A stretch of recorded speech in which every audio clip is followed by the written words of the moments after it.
Hey guys, before you watch the video, I just wanted to tell you that the next few videos that I'm recording, I am at the moment taking my hair out. So if you hear like any like struggling and stuff like that, don't be alarmed. It's not nothing weird going on in the background. I'm just struggling to take out my hair. I have braids, and trust me, for those who have box braids, you know how long it takes to take these things out. So yeah, if you hear me struggling in the background, like doing a lot of like, like, just know I'm taking out braids. I'm not doing anything weird. So, yes, you have been warned. Hope you enjoyed the review. Hello, everybody. My name is Kamara, and today we will be reviewing our fourth installment of the third season of the Backyardigans. Season 3, Episode 4, Fly Girl. In this episode, Uniqua is a pilot who delivers singing telegrams to 3 grumpy residents. A pirate played by Pablo, a Maharani played by Tasha, and Tyrone, the abominable snowman. She attempts to cheer them up, but wrongly believes that her arrival has done nothing but anger them.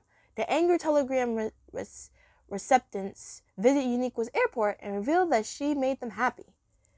Now this episode, it's hard to explain. Because I kind of wanted to review this episode in April because if you guys don't know, it's Autistic Awareness Month, and I am somewhat on the spectrum, but along with that, it's hard to explain. I don't know if I should rate. I'm thinking it's hard for me to think because I don't know if I should rate this episode on nostalgia or on rewatch wise or comfort, because this episode as a kid, it did some things to me. Because like, first I'm going to talk about my experiences as a little kid with this episode, and then I'm going to talk about my little nitpicks here and there, and then I'm going to talk about rewatching it, what it did to me. So, let's start with my childhood. So, I don't know if you guys don't know this, but I do not like, my triggers are, I don't like characters screaming, I don't like characters being chased, and also, I don't like characters growling. And this episode had a lot of those things. It did. It really did. For instance, scenes that I'm gonna talk about all the scenes that did not sit right with me as a kid. So,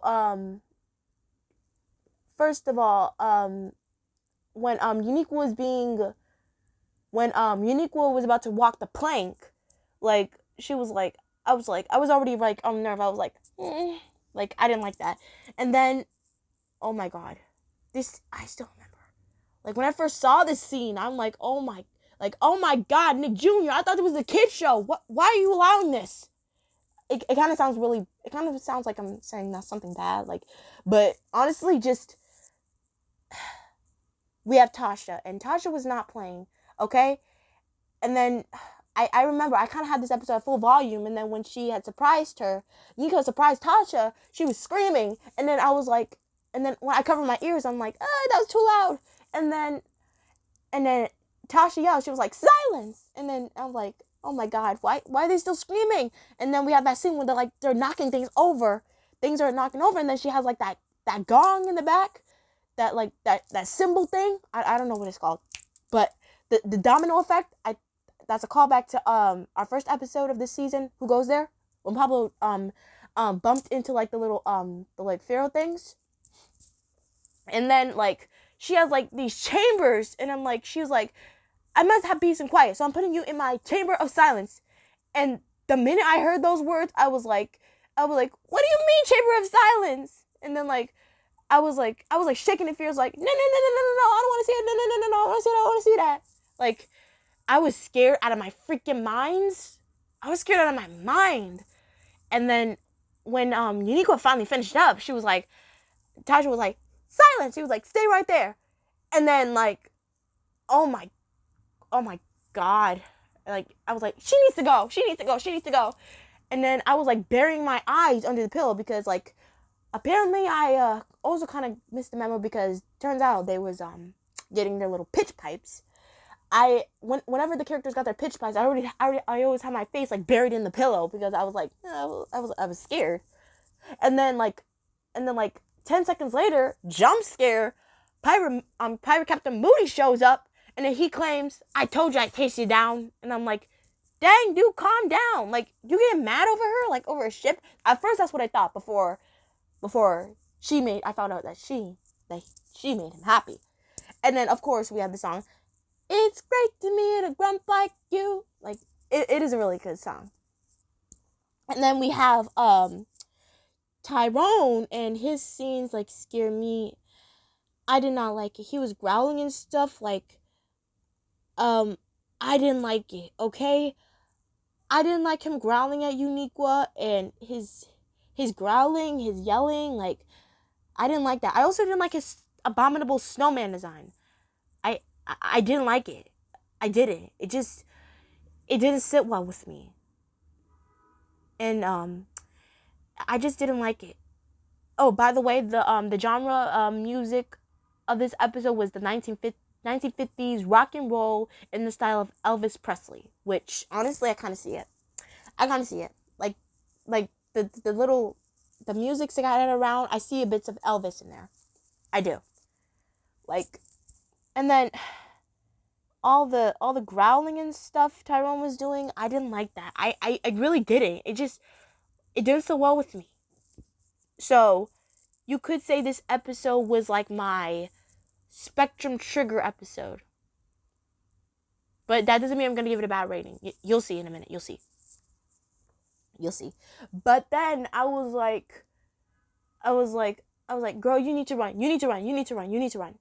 And then he was like, stay right there once again.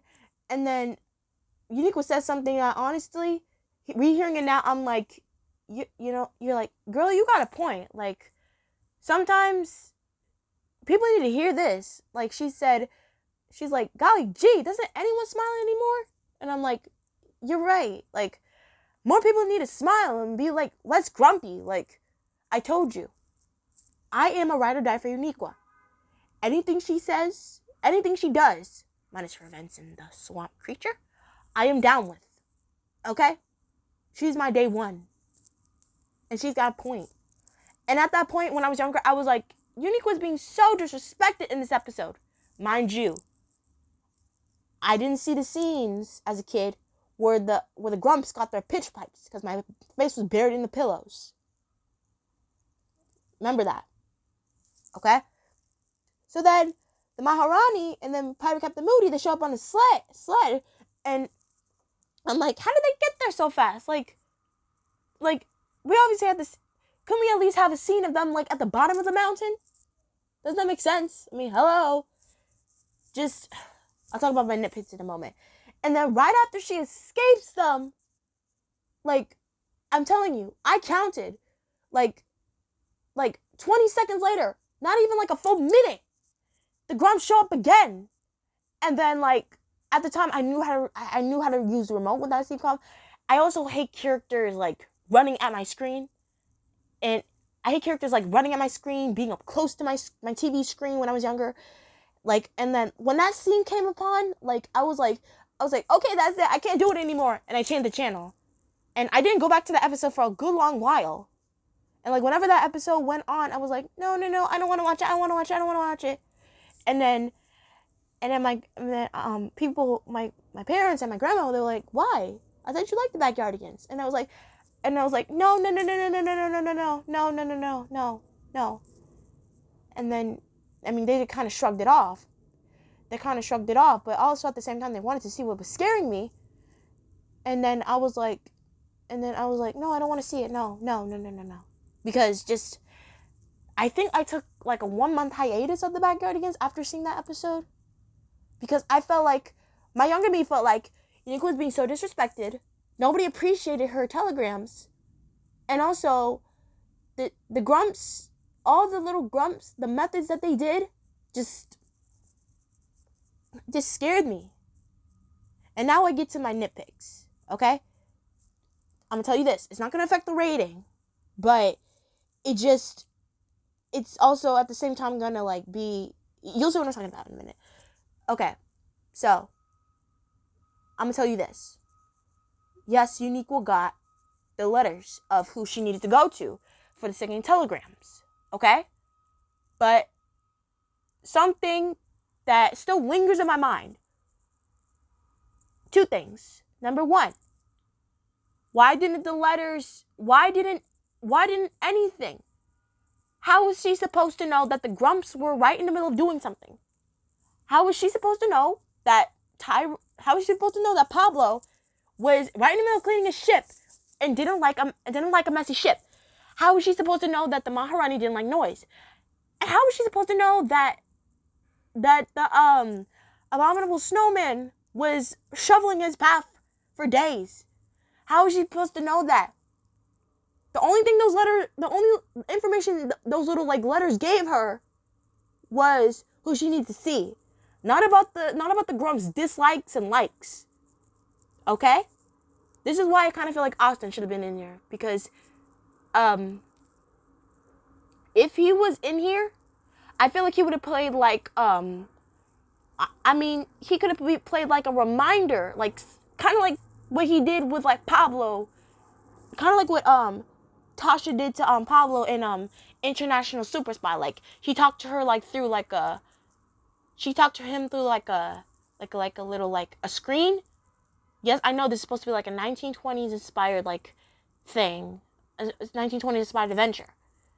But I mean, like, come on, how was she supposed to know? How was she supposed to know that the rest of them were right in the middle of something? How was she supposed to know? Okay, like, how is she supposed to know that? That's still something that still lingers in my mind. It doesn't get me upset, but like, I still get upset. Like, how was she supposed to know that you were cleaning your ship? How was she supposed to know that you didn't like loud noises and you didn't like surprises? How was she supposed to know that you were shoveling your ship? Shoveling your mountain for days. How was she supposed to know that? Like, how was she supposed to know that? And also, I will say, like, I love Uniqlo, like, me, like, at the door when they're about to close out the episode. Like, I feel like that is the rare times. I feel like that might be the first and only time a singing actor for the characters says something at the door before they close it. I think that might be the only time. I think I might be wrong or right. I'm not sure. I feel like there might be one more moment. I don't know. I could be wrong. But then, I want to mention one more thing. Oh yeah, the songs were an absolute bop. Like, I love the songs so much. And of course, we have Thank You. We just want to say thank you. We're not mad, we're glad. We just want to say thank you. Like, oh my god, I love that song so much. It's so much fun. So, yeah. It's really hard for me because, like, I have my nostalgia for this episode, but it kind of triggered some bad memories. When I rewatched it, I felt cozy vibes with it, and I felt a bit of tension. But then there's that question that still lingers in my mind, and a character I feel like honestly kind of needed to. And then there's also the other part of my mind that kind of feels like this episode needs to be a 5-character episode. I don't know, but just like, I don't know. And honestly, here's a little bonus. Here's what I wanted to share at the end. Here's what I wanted to share. I feel like this episode, it's good the way it is, but I feel like some scenes should have been changed. They should have been changed, like, to the point where like, Uniqlo leaves Maharani Tasha's palace. Like, how about instead of Pablo meeting her there, like catching her there? Because first of all, there's like a little like water lake thing where Uniqlo put her plane. So like, why didn't we see Captain Moody's ship there? Like, I don't know where he put his ship. Maybe there's like another ocean in that part of the episode that we didn't see. I'm not sure, but when we saw him going after him, when we saw Captain Moody going after Uniqua, we clearly see him taking a ship after her. But yeah, anyway, how about when Uniqua leaves, okay, she gets onto her ship. No, sorry. She gets onto her plane. And then Tasha goes out, and then Uniqua flies out. Uniqua's already in the sky when Tasha leaves. And then Pablo meets Tasha, and he just missed Uniqua because she's already in the clouds. And that's when we will get the "You're chasing that pilot too," and then the song "It's Great to Meet a Grump Like You." And what if Uniqua didn't know all along that they were on her tail? Well, no. What if Uniqua didn't know that Captain Moody was still after her? And then when we get to the Abominable Snowman's mountain, what if instead of the Grumps going up on a sled? I mean, yes, we still have the sleigh aspect, but how about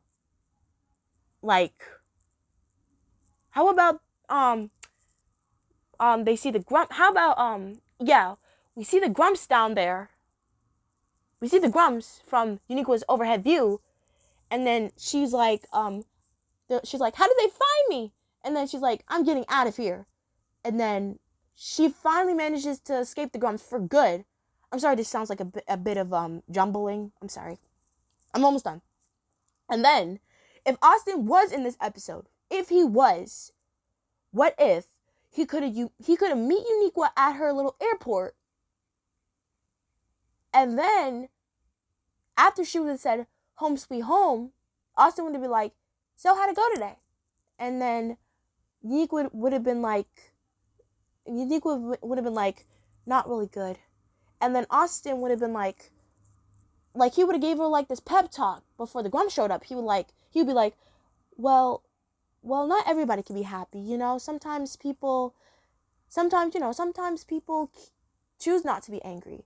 And I don't know, maybe we could have gotten like the short song from Austin and Uniqua, like a little duet, kind of like what they do in Caveman's Best Friend, you know, sort of like that. And then what if Uniqua says something right after that song, quote unquote short song? What if she would have said something on the lines of, or like, she would have said something on the lines like, "Well, I don't know about you, but I hope I never see those Grumps again." And then, what if at that moment she would have jinxed it, and then the Grumps would have showed up. And then what if Austin would have been like, I don't know, it would have been really funny if Austin would have been like, hey, leave her alone.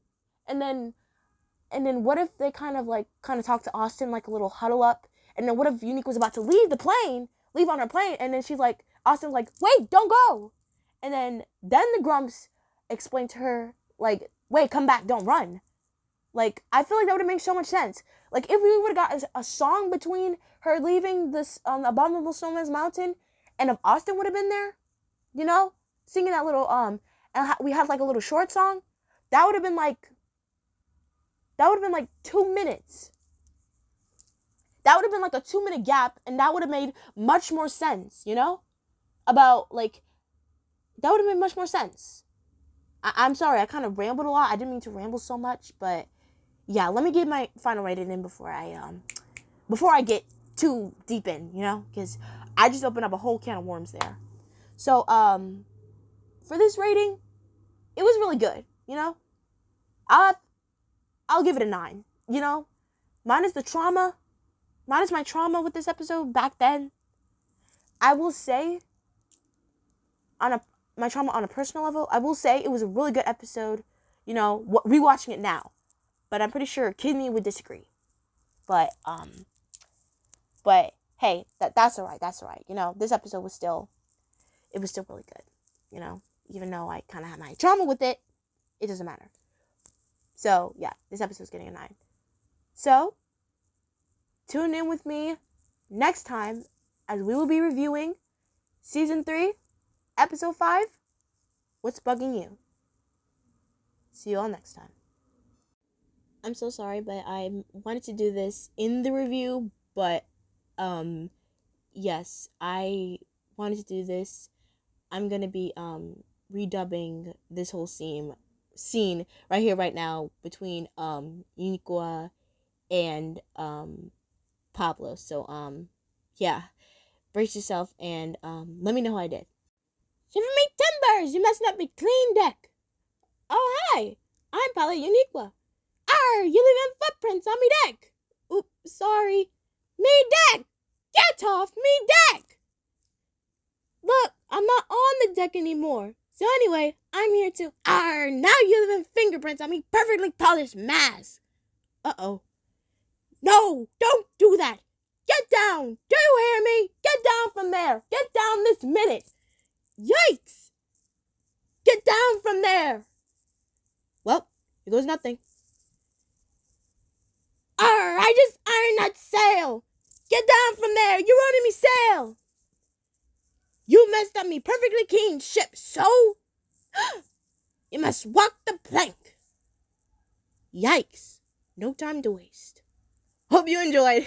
Love you guys. For real this time. Bye.